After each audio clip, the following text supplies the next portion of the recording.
नमस्कार जय जगन्नाथ।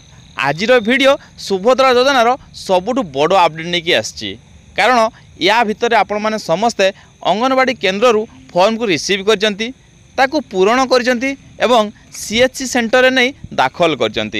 बर्तमान प्रश्न उठू कौन सीएचसी वाला आपण फॉर्म को फिलअप कर तो ऑनलाइन रजिस्ट्रेशन रे सामिल कर तो यह पूर्वर गोटे बड़ समस्या थिला रजिस्ट्रेशन करवा कहीं ना आप जिते बड़े भी रजिस्ट्रेशन करेंगे से ओटीपी मागुला बा आई स्कैनर देवाक पड़ूला बा आपण फिंगरप्रिंट देवाक पड़ूला। आज नूतन अपडेट अनुजाई आपण को आउ ए सबु समस्यार सम्मुखीन होगाकू पड़ो ना कारण वर्तमान केवल आधार नंबर जरिया आपण मैंने निज फोन को सबमिट करें।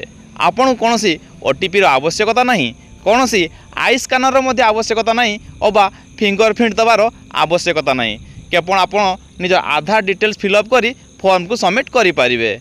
जेहेतु विगत किछि दिन धरी सीएचसी सेंटर मानकरे बहुत भिड़ लगी रोला, लंबा धाड़ी लोक मैंने छिड़ा होते, अनेक समय ठेलापेला बा दला चकटा भाया परिस्थिति सृष्टि होता। तेणु यही सबको नजर रखी सरकार यही पदक्षेप ग्रहण कर।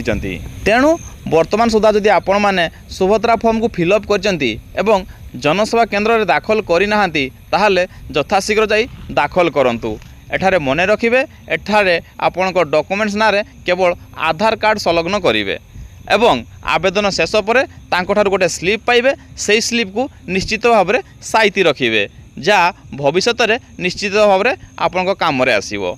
आशा करूँ आप समस्त को अपडेट बहुत भल लगी एवं आपने यथाशीघ्र आवेदन प्रक्रिया आगे जाए। जदि भल लगी निश्चित भाव मो चैनल को लाइक और सब्सक्राइब कर दिंतु। पुणी देखा आ गोटे वीडियो रे। जय जगन्नाथ।